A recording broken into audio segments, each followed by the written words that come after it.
Today on Sekulow, President Biden is projecting American weakness abroad ahead of his summit with Vladimir Putin. On Wednesday, we'll talk about the G7, the NATO meetings today, especially with Turkish President Erdoğan. All today on Sekulow. Live from Washington, D.C., Sekulow Live. Phone lines are open for your questions right now. Call 1-800-684-3110. And now, your host, Jordan Sekulow. So while we have still yet to see any kind of joint press conference with President Biden and other world leaders, he did hold one at the end of the G7 summit. It was a pretty dull, bland, which was kind of how the whole summit was when you actually go through. We talk about a lot with Rick Rennell when you have to come to consensus, even with just 7 countries where you think consensus, if you're really in line, would be easier to come about and the consensus could be stronger. Well, it wasn't. They called on, these 7 countries called on the World Health Organization to launch a second phase investigation into the origins of COVID-19. You would think these world leaders would realize at this point that the WHO was paid off by China, and if you didn't accept their first investigation, why send the same organization back when you know China has no interest or is not likely to give them at all any new kind of access that would change their ability to do an investigation. So that was one. Then they had this statement coming out about China. Again, very, very weak statement on China. This is what it said. At the same time, and in so doing, will promote our values, including by calling on China to respect human rights and fundamental freedoms, especially in relation to Xinjiang and those rights, freedoms, and high degree of autonomy for Hong Kong. They don't even mention that it's the Uyghurs in Xinjiang that are the U.S., which, by the way, President Biden represents, has identified and determined that this is a genocide ongoing by China. But you wouldn't know that from reading a statement that China's not just got issues with human rights, but is actually engaged in what the U.S. believes is an ongoing genocide. You look at it, of course, they're committed to ensure that Iran will never develop a nuclear weapon by getting back into the nuclear deal with Iran that puts them on a path to a nuclear weapon, while sanctions are being lifted on Iran as we speak. But there are 2 big items this week. One, which will dominate at least through Wednesday and Thursday, which is President Biden's meeting with Russia. I want to put up on the screen Time Magazine. Here's the Time Magazine from Biden's about to meet with Putin. Look at him. He's got his aviators on. Putin's in his sights. All the wrinkles have been airbrushed. He looks like, like he's this really tough guy ready to take on a strong man. And you look at the picture of the right, and it's Putin and Trump's faces, molded together.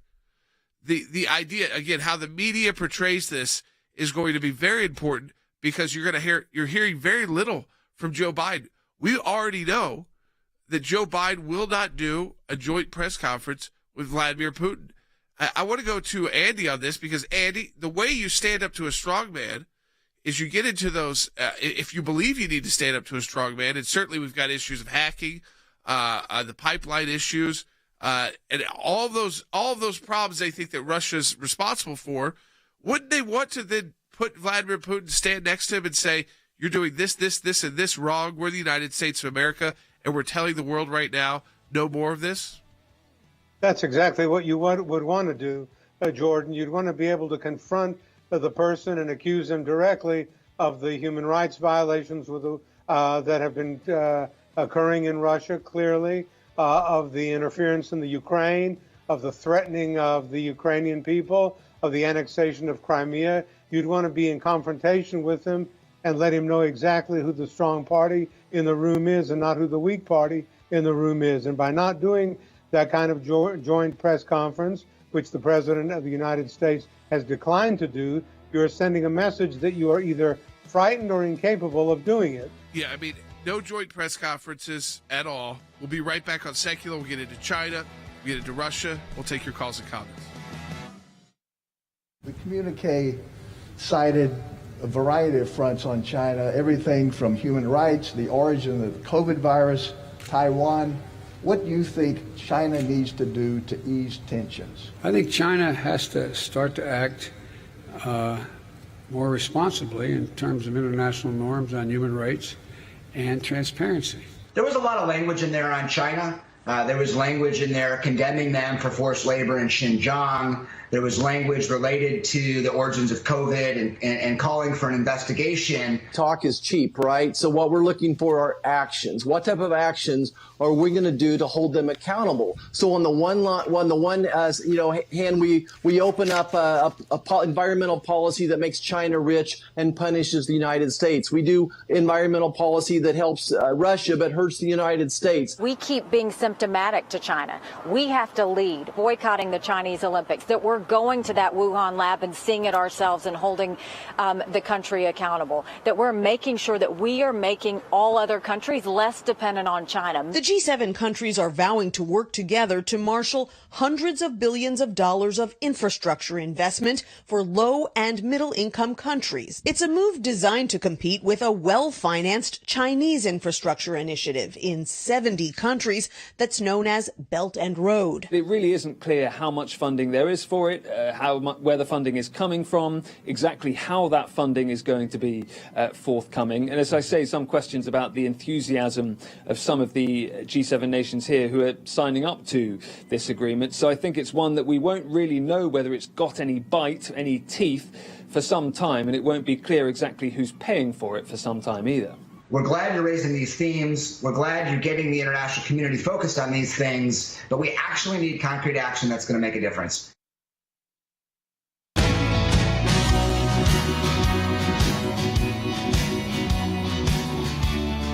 China summed up what they thought of the G7 statement about, their respect for human rights and don't actually call them out for genocide and don't actually call them out for COVID. And by the way, we'll send just another China-backed team in to investigate a phase 2 investigation of the origins of COVID, acknowledging that the lab leak theory is now a leading theory, but at the same time sending the same people back in who will then come tell us, I almost guarantee it, if that ever even occurs, which, by the way, China is not so into even allowing the WHO back in, that they'll come back and tell us, no way, couldn't have been a lab leak. Well, how do you know that? Well, based on the information we got. Did you get any new information? Not really. China didn't let us back in the lab. But, President Biden also tweeted today, our NATO alliance is stronger than ever. Again, I want to go to Andy, then I'm going to go to Thane in Washington, D.C., because, Andy, we know that sometime today, and it could be happening right now, President Biden is going to be sitting down with President Erdoğan of Turkey, a NATO ally, and that if you're including Turkey, there is no way to claim that the alliance is stronger than ever before. No, it's not. That's a false statement, and it's a false claim. It's a claim that's not going to be supported. Turkey is not going to be bound by any NATO alliance as opposed to its own national interests. We didn't sell them the fighter jets that they wanted. They went to Russia and they got them. We had to put pressure on them through President Trump to release Pastor Brunson. President Trump had to basically say, I'll crumble the lira into pennies. And Erdogan then crumpled on over and gave up Pastor Brunson, who had been a captive for years in Russia. So the only way that Sultan Erdogan understands is the use of force, and his national interest is going to take precedence over anything with respect to the NATO alliance, in my opinion, that is ever going to be pressured upon him, if it can be pressured by President Biden. Here is, I want to get Than's thoughts on this, because, again, President Biden, we criticize here, there was no joint press conference with Prime Minister Boris Johnson of the UK. That is a very normal thing that we usually see, and we get the back and forth, but also that kind of statement that as countries, they stand together. We stand together as leading democracies around the world. So going into these group meetings, we're going to assert ourselves. But we didn't see any of that. We saw at the end of this, a press conference that was very carefully managed. Then at one point, Joe Biden saying, I'm going to get in trouble with my staff if I continue to take questions. So they, of course, told him, this is who to call on. This is how many to take. This is what to say. and then leave. Don't deviate from the script. But he did get asked a question on China. Take a listen, Bite 24. Are you satisfied with what came out in the communique, or do you wish it were tougher? Do you wish there was more action on China?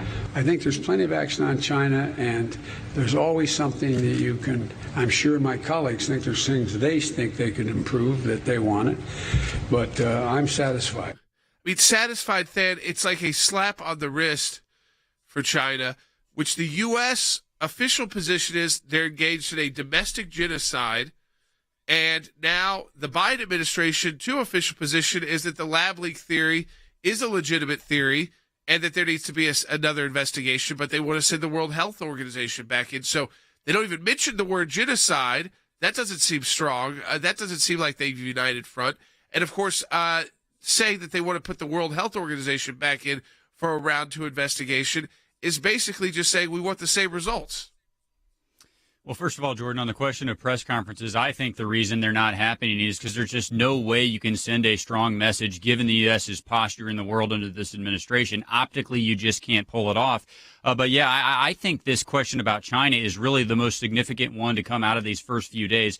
2 quick points on it. First of all, Jordan, breaking news. I can predict what the World Health Organization is going to conclude about China's role in COVID. I can predict it right now. Deferring to them is a waste of time. That's number one. Number 2, it takes until paragraph 49 in a 70-page document to get to this issue of genocide. If we're serious about the fact that the Uyghur people are being are the victims of genocide, that they're being exterminated through forced sterilization and these work camps, Jordan, that has to appear closer to the top of the document. It's almost a throwaway by the time they get to 49. And then, Jordan, the document doesn't even name the people that are being exterminated. They don't even go so far as to say it is the Uyghur people who the Chinese government is exterminating. If that is a strong enough document for the United States, I'll tell you this, Jordan, our designation of genocide at this moment under this administration, it doesn't mean a whole lot. No, it doesn't. I mean, the headline from NBC News on China is that China tells the G7 leaders, quote, small groups don't rule the world. Andy, the idea that China now sees a organization of one of the most dynamic economies in the world, but led by the United States, or it's supposed to be led by the United States. We just look kind of like one of the ordinary members this time, which is why I think China seized on that. But still, the idea that they don't believe, under this administration at least, that the U.S. is going to go in and assert any of the ideas they put on paper at the State Department. Oh, it's a genocide. Oh, they shouldn't be doing this. They shouldn't be doing that. But that this kind of is very telling about what China thinks of these organizations, informal organizations like the G7 and others. That the small groups no longer, they don't rule the world, and that would include a group with the United States of America. That's a pretty shocking statement out of China. You're absolutely right, Jordan. It's a shocking statement, but it's a true statement. The Chinese are basically poo-pooing this G7 and thinking of another. This was another world and another time. This was another period in the history of the planet. There was a group of 7 democratic nations supposedly who rule the world through their economies and through their political influence. And the Chinese are laughing at that, saying, who's got the political influence? Who's got the economic influence? Who's got the influence in the world now? You can't ignore us. You're not going to ignore us. And we're going to basically poo-poo you and your great pretensions to international power and international authority. You're not going to call us out by name and say the Uyghurs are being persecuted. You're just going to say Xinjiang province is being the place. You don't have the guts to name the people. You don't have the guts to tell us to have an independent organization instead of the Chinese-backed and financed WHO to determine whether this vaccine was transmitted from a bat, a ridiculous theory, or whether it was intentionally, in my opinion,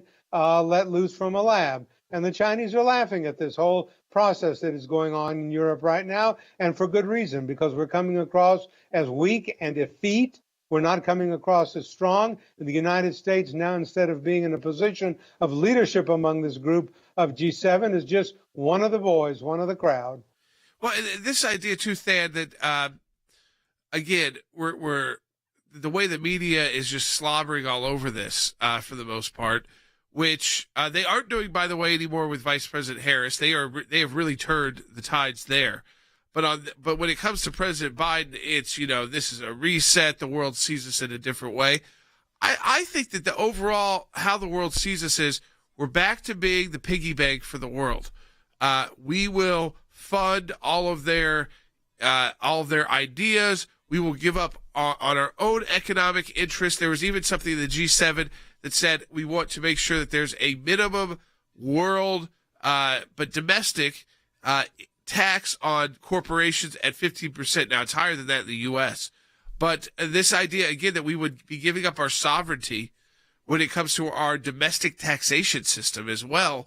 I get that the idea that these are trade partners and you talk about these issues, but they were talking about a worldwide minimum of 15%, which would also damage a lot of small countries who utilize tax incentives so that they can get companies into their country to get jobs in their country. And it works at a smaller level. It may not work for the country the size of the U.S., but it works for some of these smaller countries. So certainly would be damaging for them. But this idea of giving up leadership, giving up sovereignty over our tax system, like the Paris Tax Accord, giving up our ability to set what we believe are the best emission standards for our country. This, again, it's no longer America first, and that is on display. And in fact, I even saw a CNN headline, Than, that said this is to undo the idea. What the Biden team is doing is to undo the idea of America first. It is every president's job, Than, to put America first. It's not to ignore the world or the world's problems, but it's to start off with the point of America first. It's quite a shift in policy, isn't it, Jordan, away from making sure that the other countries of the world are pulling their load and contributing to these international bodies at the levels required of them. That's what we saw from the last administration. This is exactly the opposite approach. By the way, Jordan, like you said, we're going to be the world's piggy bank. It's not just that we're, our allies' piggy bank, which can have its own problems. Jordan, we're funding our enemies right now. I mean, this is a topic we've talked about plenty of times on this broadcast. But when our staunchest ally in the Middle East, Israel, when we are reopening funding to their allies, people who continue to say that they want them to be wiped off their map, that is not a good strategy. The other thing that was interesting, Jordan, just very quickly, I don't think if Vladimir Putin had said what he said about Iran and the fact that we're just doing what the JCPOA allowed during the Trump administration, I don't think it would have been covered the same way. No, absolutely not. Absolutely not. I mean, now I want your thoughts on this. 1-800-684-3110. Give us a call.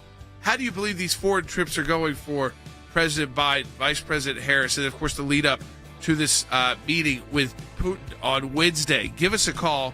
I want your thoughts. 1-800-684-3110. On the 19th of February 2018 at about 5:30 in the evening, 110 schoolgirls aged 11 to 19 were kidnapped by the Boko Haram terrorist group from the Government Girls Science and Technical College. 5 schoolgirls died on the day of the abduction, while others were released in March 2018, except the lone Christian girl, Leah Shaibu. Leah Sharibu has been denied her freedom for refusing to convert to Islam as a precondition for her release.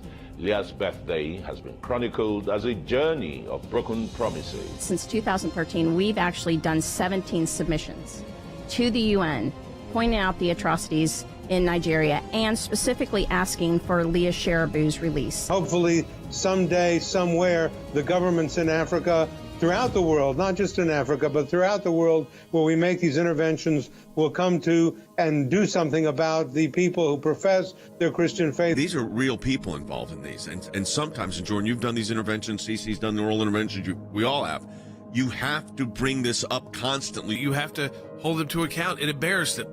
And that's what you do. I mean, a lot of the UN, for what the work we do, is hold them account, make them look like the weak countries they are. The work that the ACLJ did was very informative for our team at the State Department when we began to evaluate whether or not to designate them as a CPC, as a country of particular concern. She's literally lost her childhood at the hands of terrorists, and Nigeria has done nothing.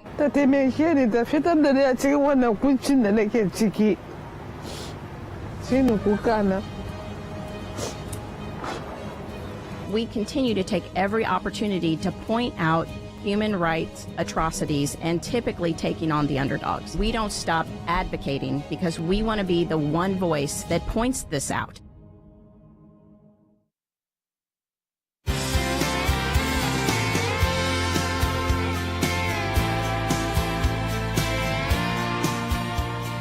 All right, welcome back to Sekulow. Rick Rennell, a member of our team, he tweeted this morning that Biden is afraid to hold a press conference with Putin, and Putin loves it. And this idea, again, no press conference even with Boris Johnson. So all we've had is this one single, carefully managed press conference that Joe Biden took part in as our president. After the G7 solo, he even made remarks again about getting in trouble with his staff if he continued to take questions or deviate at all from his carefully put together script. It is a huge contrast. People always said, "Oh, President Trump, it stresses me out." This idea of that he spoke what he believed, that he put information out there, he responded in real time.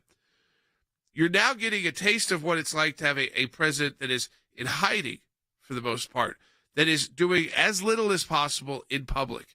So he had to do some kind of press conference because everybody was pointing out how absurd this was. So he did it, but he didn't do the typical joint press conference.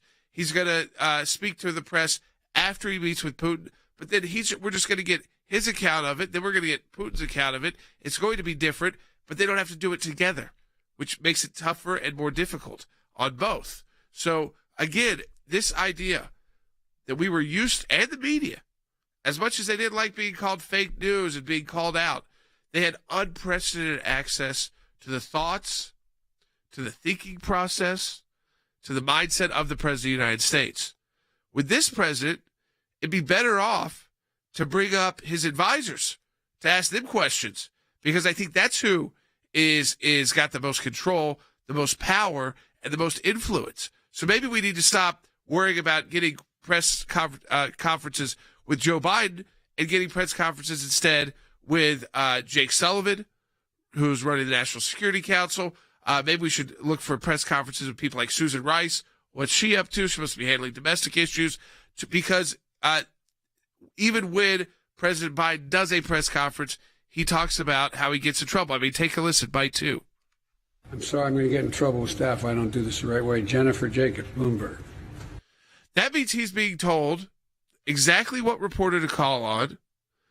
That might mean that he has an idea of what they're going to ask about, or at least they're what they've been writing about. There's a reason why he's going through that checklist like that. And he even acknowledges, I don't know if he's just speaking out loud, but that he's going to get in trouble if he deviates at all. Now, he's the President of the United States. If he wants to take another question, or if he wants to address something else in his press conference, he has the right to do that as President of the United States, as the commander-in-chief, as what is supposed to be the leader of the free world. So I play that just to underscore this idea that he does not feel like he's got the ability to do as what he wants to do and communicate, and he's happy to go along with it. That being said, the media so far is somewhat allowing him to get away with it. I mean, there was concern that he wasn't doing press conferences. So how long will that last? I think they're beginning to turn more and more every day on the Biden administration, because they were used to having the Trump administration. Their ratings were higher. Their numbers were higher. More people were tuning in to get their opinions from the left, from the right. The list goes on. But then you get a president who's hiding. You got to really read between the lines to figure out even what's going on. But then Nancy Pelosi says this. They go back to the Russia conspiracies, which were all debunked during the Trump administration. You put out, I see Andrew Weissman on TV, this former prosecutor. He was the lead prosecutor for the Mueller investigation. What did he come up with on President Trump? Zero. And yet he's a commentator on TV. This is the guy they were saying, oh, he's going to get him. Zero. But still, take a listen to Nancy Pelosi. Now let's just make a contrast. The former president of the United States, for whatever reason, whether the Russians had personal, political, or financial leverage over him, just kowtowed, catered to Putin in a way that was humiliating to the United States of America. Andy, that is an outright lie. An outright lie. The President of the United States, that was all investigated, even for no reason, over and over and over again. And people like Andrew Weissman, Nancy Pelosi's team, Adam Schiff's team, the list goes on. They could never find anything that she just discussed. There was never proven any kind of personal, political, or financial leverage that the Russians had over President Trump. He had a different idea of how to handle the Russians, and they just didn't like that policy. At the State Department bureaucrats, who I have very little respect for the most part, especially the policymakers there, not the people out around the world who risk their life in tough countries, but the Washington, D.C. bureaucrats, they just couldn't stand someone with a new idea of how to handle Russia, just like they had a new idea of how to handle the Middle East. You're absolutely correct, Jordan. It's not the party line. It's not the line that the bureaucrats wanted to hear. President Trump was a voice crying in the wilderness. He confronted the Russian menace. He confronted the Chinese. He confronted whoever needed to be confronted in the name of the United States and America first. And when I hear President Biden saying that my staff is going to be angry at me or they're going to be mad at me for deviating from the script, it doesn't just disappoint me, Jordan. It disgusts me to hear the President of the United States being afraid that his handlers are going to be angry because he didn't follow the script, because he didn't do what he was supposed to do in the prep meeting, because he diverted himself during the debate that they had before, and how he was going to handle the questions and go on to something that is not something that President Trump would have ever done. He would have said, I don't care who listens to me, or rather who advises me. I'm going to say what is in the best interest of the United States, and my handlers and the people who advise me are not going to take precedence over my position as the leader of the American people, as the leader of the free world, as the commander-in-chief of the strongest power in the United States. And when I see somebody like President Biden taking that approach, really, it undermines my faith in the leadership of the United States as a world power, and it disgusts me to hear the president taking that approach. You know, Thad, we'll put our chat, Nancy Pelosi should be asked which president greenlit Putin's number one infrastructure project, the Nord Stream 2, we call it, sometimes in the media called Nord 2, the gas pipeline, and it was the Biden administration that came in. That was stopped, and one of the first actions they took at the foreign policy level between Germany and Russia was to lift the sanctions that were threatened if that pipeline was completed, and allowed it to be completed so that Russia gets an influx of cash, and Germany is now dependent on Russian gas. Yeah, of course it was, Jordan. I mean, actions always speak louder than words, and this administration's actions around the world are the definition of leading from behind. Look, one of the things you talked earlier about how Rick tweeted that Vladimir Putin is loving this new posture. I don't think there's any doubt about that. I mean, Jordan, in the interview that he gave over the weekend, he was asked twice if he's a killer, and he just kind of laughed it off. And it was very clear watching that interview, Jordan, that he loves the insinuation. He loves the insinuation that he can be asked this without getting significant pushback from the one entity in the world that should have the moral footing to push back against him. That's the United States of America. Right now, Jordan, he's just not worried about that. No, folks, this is what I want to do second half hour. I really want to start taking more of your comments, whether they come in through Facebook, YouTube, or by calling us on the air. 1-800-684-3110. How do you believe these foreign trips are impacting the United States and the image of the United States abroad? Do you have problems with it? Questions about it? Give us a call. 1-800-684-3110. We want to have you on the air.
Live from Washington, D.C., Sekulow Live. And now, your host, Jordan Sekulow. All right, 1-800-684-3110. I give out that number because I think, as we kind of saw the G7 come to a close, we see the NATO meeting beginning, and then the summit with Putin on Wednesday in Geneva. There's a lot to talk about, but I want your input as well. One, are you following this? Obviously, if you listen to this broadcast, you're getting updated on it, but is this something you believe is important because it's how, it formulates how the world sees America, especially America's leadership, when you have a transfer to a new president. And whether you like that transfer or not, the world is working with the Biden administration, and the Biden administration appears to be capitulating a lot to the world. Michelle on Facebook wrote in, I can't believe the entire world is ignoring the genocide and atrocities being committed by the Chinese Communist Party in comparison to how we faced the 1930s in Europe. Has everyone forgotten the Holocaust? I mean, Thad, the group that was meeting together, that we have these alliances, the G7, NATO, the United Nations. I mean, the list goes on and on. We have these summits. We try to do these things both diplomatically, but also post-COVID, we encourage travel, business between these countries to prevent those atrocities from occurring. But we have one ongoing right now, Thad, and the G7 leaders weren't willing to use the word. Here's the truth, Jordan. The world needs U.S. leadership. It always has, and it's going to moving forward. When you get a sort of a summit like this, a communication document like the one that we saw, I'm holding excerpts of it in my hand. We've talked about it during the course of this broadcast. Jordan, this is almost always what you get. You get milquetoast designations because you've got to go to the least common denominator. So they're never strong enough. But here's what's required, Jordan. The world needs the United States to say, look, okay, there are some good things in that document, but it doesn't go nearly far enough. We have said that the Chinese government is engaging in genocide of the Uyghur people. This document does not say that. We are willing to say it, and we're going to call on not only the G7, but the other countries of the world to step up and do what it takes to stop that genocide. Jordan, this kind of document, the fact that it exists, that's not the surprising or the disappointing part. The disappointing part is that the United States is now saying, yep, that's enough. That satisfies us. Jordan, the role that we've got to play in the world in order to make strides has to be a stronger one than that. Yeah, I mean, Andy, when we look at this, we're going to start taking people's phone calls, too, when we come back from the break. If we got two lines open right now, so if you want to get on the conversation, this is the time to do it. Give us a call, 1-800-684-3110. How nervous are you about this Putin and Biden summit? But, of course, how the media will portray it, because they're going to do separate press conferences, so they're not going to have to stand there together. I really want your thoughts on that, 1-800-684-3110. And we're going to start taking those phone calls in the next segment, so just about 3 minutes. So get in if you've got a question for us, if you've got a comment for us. We do have a couple lines open for you at 1-800-684-3110. That's 1-800-684-3110. But Andy, if you can't even get the G7 to come together and be tougher on China, and be tougher on Russia, they've all got their own interest, and this is what Rick is always warning about. Consensus leads to weakness.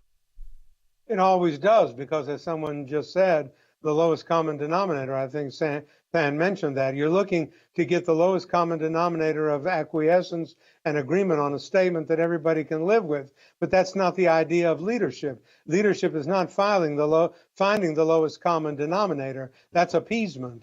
It's appeasement which led to the disaster of the Second World War. People don't read history anymore. They don't understand that you've got to say and call it out for what it is. What the Chinese are doing to the Uyghur people needs to be called out. If it's not going to be called out in a joint communique, then President Biden, on behalf of the United States, the leader of the free world, has to call that out himself. He doesn't have to say, well, my handlers or my advisors are not going to like it. I don't like it, and I'm going to call it out. You know, we got one line open. And we're going to start taking those calls. If we take calls the next two segments even, because I really want people's thoughts. We're kind of in this middle zone. We haven't gotten the reports out of the NATO meeting yet. We saw what the G7 concluded with, very weak statements. And, of course, Putin, Biden on Wednesday. Give us a call. One line open, 1-800-684-3110. We'll be right back.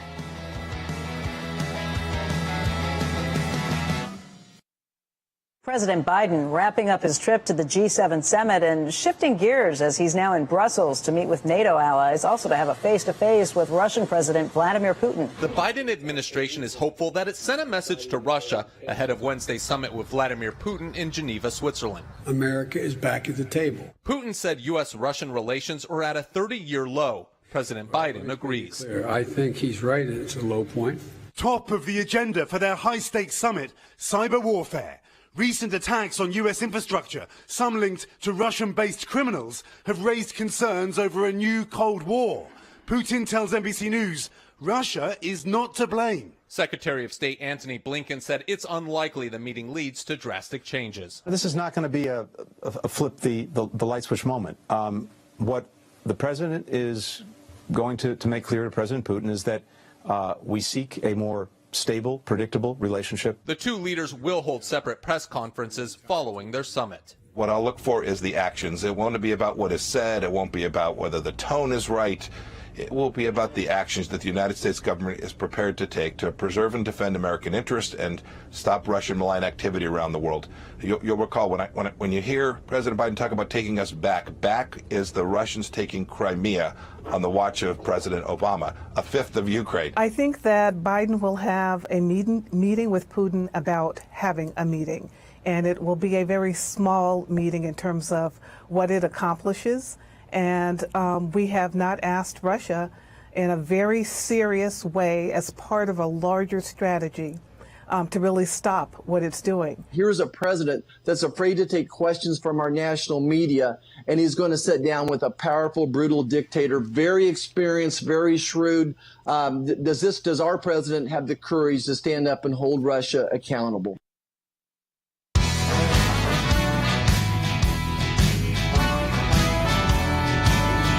If you got a question or comment, one line open, 1-800-684-3110. We're going to go, and one more line will be open in just a second because I want to go right to Frank in North Carolina on line 2.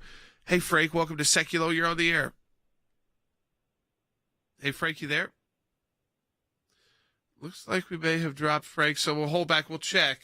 We'll go check to make sure Frank is still there on the line. If you want to talk to us, 1-800-684-3110. Let me just kind of, because we jumped right into it when we came back from the first half-hour break. So you had the G7 meeting.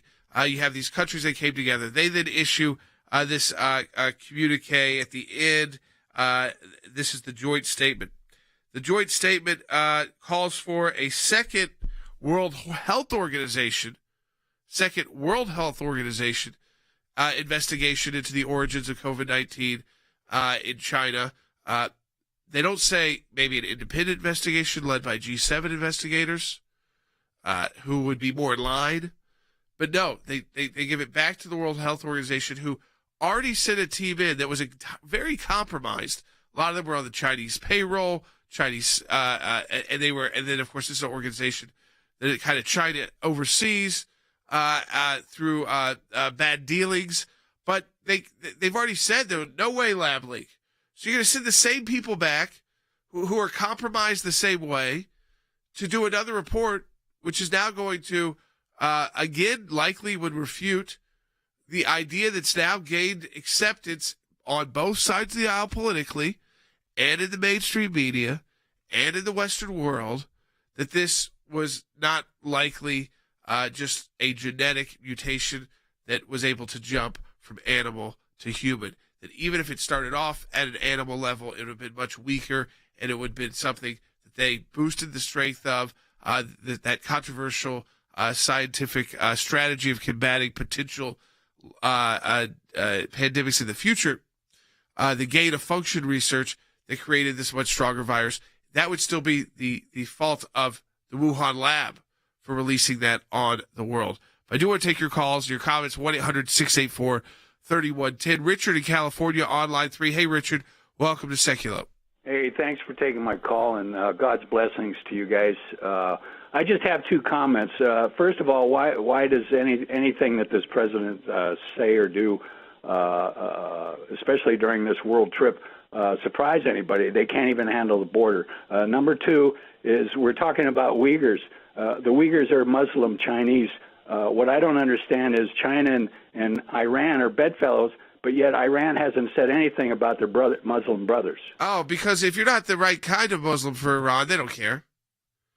If ethnically you're not really in line with Iran, they don't care. So, but it does speak to a larger point, Andy, which is that the Muslim world has not stood up for the Uyghurs. So not just Iran, but other Muslim countries and the kind of woke mainstream media who you would think would love pointing out that China was engaged in this, except for the fact that we've now found out time and time again how important China is to so many of those news outlets because of their subsidiaries of bigger companies doing lots of business in China, and just like the movie industry, the sports industries of the United States. So they are careful not to offend the Chinese. So that's why I don't think we hear it from the Muslim world. We don't hear it out of our even when the U.S. designates it. No one wants to spend any time talking about it.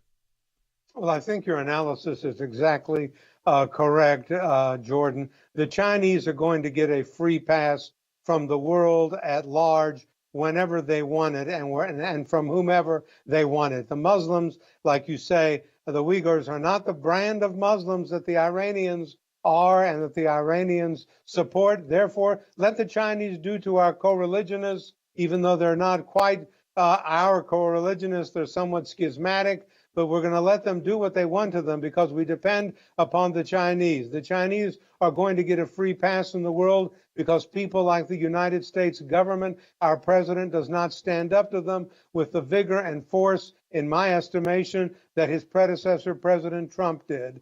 The communiques that are put out are watered down. They seek the lowest common denominator. They seek to just simply slap them on the wrist for what they do, but they don't call them out. This is the victory of the Chinese sub silentio. This is the victory that the Chinese have gotten worldwide, and it's something that I think is atrocious and terrible in our foreign policy. When a president is afraid to speak out because of what his people or his advisors may think of what his deviation from the script is going to do is shameful. You know, I want to play this bite from Nancy Pelosi and then go to Thad first, because to me, it's just shocking how they just make up the line. If the media doesn't call them out for it, that's the line that gets printed. That's the statement that gets broadcast. Take a listen, Bite 32. When Putin hears about some of the violations of the rights of his own people, he laughs. This is a thug. This is a thug. But he is the head of an important state in terms of the issues you raised. Mm-hmm. The president should meet with him. And I think he's going to meet a very different president than one who was at the mercy of Putin. Thad, under the Obama-Biden administration, Putin unilaterally went into and annexed Crimea without any serious consequences. Went into a sovereign country and with a military, which is, by the way, still an active conflict going on the Ukraine border with Russia, but went into Crimea and annexed it unilaterally. When Vladimir Putin walks in to meet with Joe Biden, he's going to see the president who green-lighted his pipeline with Germany, and a former vice president who the administration he served in did nothing but slap them on the wrist vocally for annexing a country, an autonomous country, and doing so through the threat of military force.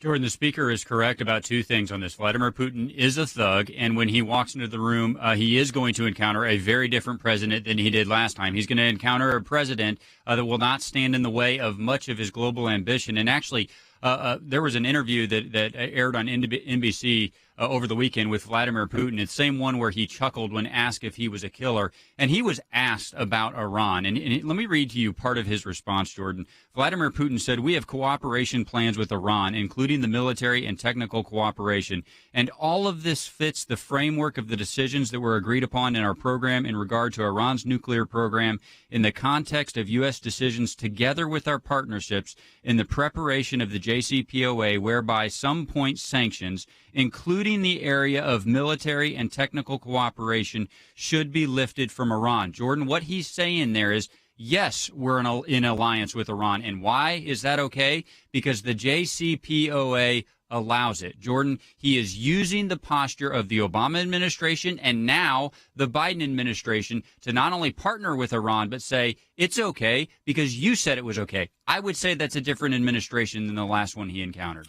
I want to get into this, too. NBC News has not put the clip out, but they're putting some of the written text out from the interview they did with Vladimir Putin, and he speaks directly to Iran and providing Iran with military assistance. So I'm going to save that to read the next segment of the broadcast and get your thoughts and comments on that, because, again, right now we just have the text of that. And this is, again, I think that the idea when we go back to this, that this is what Iran's doing, that, Thad was talking about it, Thad was going through it, that they are using what already exists through like the JCPOA to justify their actions with Iran.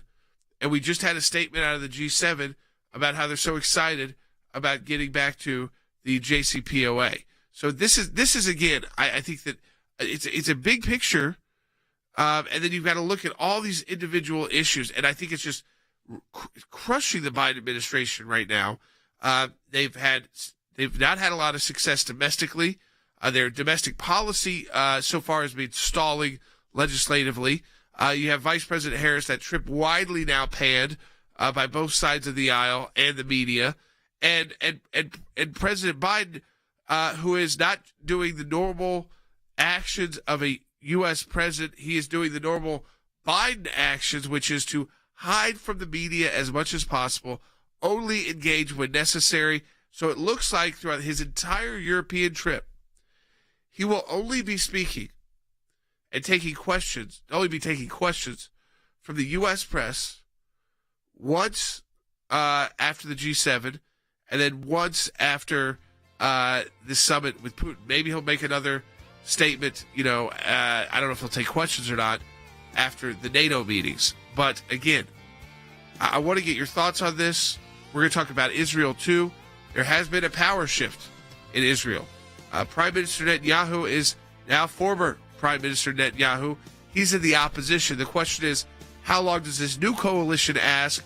Is this a long-term move? Is it short-term? It's on the thinnest of thinnest margins in Israel. So we'll talk about that as well, get your thoughts on that, and answer your questions about it as well, because that big shift for the United States and for those of you who support Israel to have a different leader. You got used to Prime Minister Netanyahu, now former Prime Minister. Who is the new Prime Minister, Naftali Bennett? We'll talk about that as well. We come back.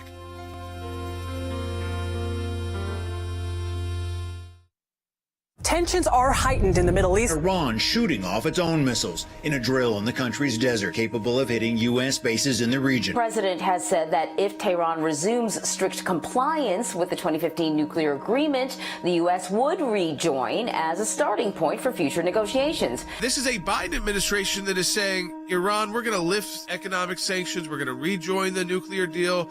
So you would think if they thought that the Biden administration approach was the correct approach, rushed right back into the failed Iran nuclear deal, and Iran will suddenly be nice.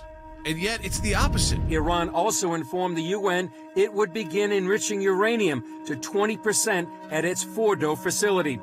That puts Iran one step away from creating weapons-grade uranium. The Iranians are desperate, but they know how to negotiate from a position of strength, and that's exactly what they're doing. The Biden team will build up consensus as an amazing initiative and an amazing word. But consensus at the UN means that you have 15 members of the UN Security Council agreeing to a statement or a policy position. This is really dangerous for America. You can't just jump back into the JCPOA. We have to look at every legal option to defend our own interests. The real danger of Biden, I think, is the international level. Yep. Because that's where he has the most power to act, where Congress can't step in. America first, the things that we have seen like that, I fear, and I'm very apprehensive as to whether this administration coming in is going to be able to continue that legacy. And now we're going to take all these steps back with the same retread bureaucrats that are going to go with their anti-Israel policies to the United Nations. And we're going to have to fight like crazy This is why your support of the American Center for Law and Justice and our offices around the globe is so essential right now.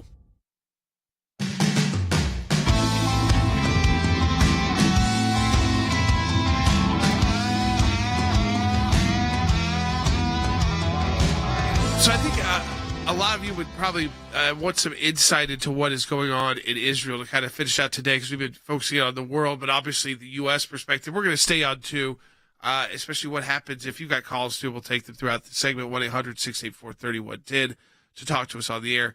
I really want to know how that Erdoğan meeting goes. At some point, it looks like after the show, we'll find out about that. So if there was anything there, we'll report back tomorrow.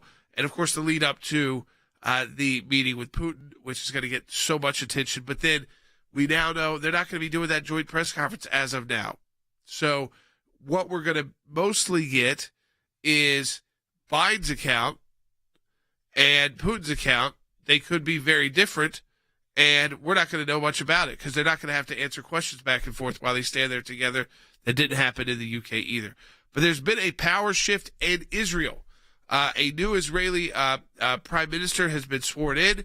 It is Naftali Bennett, a former top advisor to Prime Minister Netanyahu, who broke off to form his own political party, which is very small, but put together a coalition with some left-leaning leaders, and including, again, Yair Lapid, who is supposed to do this power-sharing government where Naftali Bennett is the prime minister for 2 years, and then Lapid for the next 2 years. So they actually were sworn in as the 13th and 14th prime minister. Problem is, for Netanyahu is not just stepping away from politics, has not made the decision to do that. He believes so far that this coalition is so weak, and we'll point out some of the weaknesses there. Not to wish them any again not success. But the idea is that you have a coalition of the right, a small group of right-wing leaders, the left, and kind of more moderate parties, and for the first time ever, the United Arab parties. If one of the 120 members of the Knesset, just one, switches sides back to Netanyahu's coalition, which they can do, there's a power shift again. Things change. That coalition would crumble. The coalition would fall. There would have to then potentially be new elections as well. So this is very fragile in Israel right now. And it's a time when Israel is facing unprecedented action. We saw the actions from Hamas. We saw how Iran was boasting of those actions. We see the nuclear deal again moving forward. So I want, we have an office in Jerusalem. Again, and you wish a new government well, but I do want to point out the difference between kind of our system and their system. And Andy, when you see a government that is, again, it's 60-59, it's kind of similar to our U.S. Senate, but this would determine, unlike the U.S. Senate would make up the Senate, this would determine the makeup of who is in charge. And so there are a lot of people casting doubt on whether or not, for the second time in a row, a opposition leader who joins a coalition that really isn't a coalition that agrees on anything will never actually get their time to be prime minister. A lot of people, it's kind of like a joke to think that there's going to go full 4 years in Israel without another election. Oh, I think you're absolutely correct. This is the very most fragile of coalitions. And this is the problem with a parliamentary democracy in which you have multiple political parties, each of which is trying to join with another to come up with a government or not, as the case may be. And as you say, you lose one member in the Knesset and you've lost your government, and your government has to reform. Naftali Bennett is, for the moment, prime minister. But Jordan, that could change in a day. It could change in 2 days, in a week, in a month. It may not last very long. He was with Netanyahu. He is from Haifa. His parents are migrants from the United States to Israel who came, and he was born after the formation of the State of Israel in 1948. So he's not necessarily a new face in Israeli politics. He's been around for a long time. But again, Prime Minister Netanyahu is by no means out of the scene. He is in the wings. He is not retired from politics. He has not announced that, and he may very well be prime minister yet again in a very short time, or someone else may be altogether. Very fragile in Israel right now. It's interesting. Former Prime Minister Netanyahu, this is only within the last couple of days since we've been talking to you on Friday, he claimed in his speech before the changeover and the new prime minister took charge that the Biden administration had asked him, and this was kind of unusual to see a prime minister of Israel at the time. He had not yet stepped down and passed the torch, and he's not stepping down as leader of the opposition right now. So he believes that he can use his political know-how and knowledge to pick apart at this coalition very quickly and see himself returned back to the prime minister post. But he said that the Biden administration had asked him to keep their disagreements on Iran in private. Now, again, this idea that the somehow Than, that it's just interesting to see how the U.S., I'm sure that we say that all the time, let's not put our disagreements out in the open. But Prime Minister Netanyahu thought it was important to let his own people know, speaking in Hebrew, so it wasn't just an international audience he was talking to, but to his own people, about how this new administration was treating the Israeli government.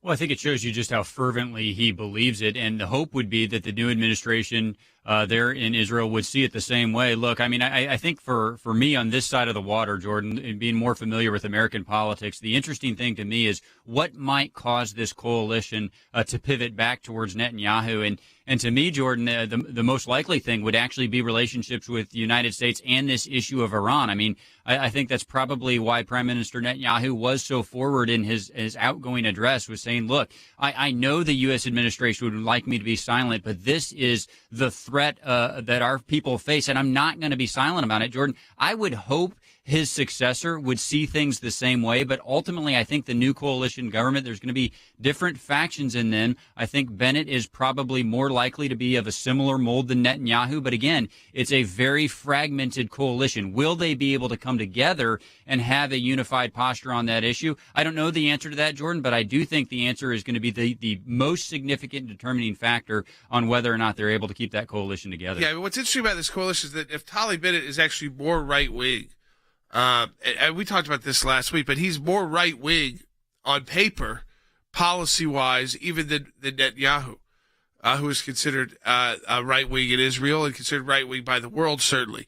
But he's partnered within his coalition are people who do not share those views at all. So the question is, how do you govern? How do you govern without that crumbling? It's one thing if everybody typically agrees it is on the right or the left, and maybe if you're on the right and the left, you bring in a party that's kind of in the middle. So again, the decisions that he can make on his own without the Knesset, I think will be very similar to Prime Minister Netanyahu's when it comes to defending Israel, the policies. But the decision he's got to go to the Knesset to, I think that's when the problems occur. That's why former Prime Minister Netanyahu is lying in wait to seize on that opportunity. We will see what happens, and we'll keep you updated as well, because it's important for us as we have an office in Jerusalem because of your support for the ACLJ. As always, if you can support us, donate online at aclj.org. We will talk to you tomorrow.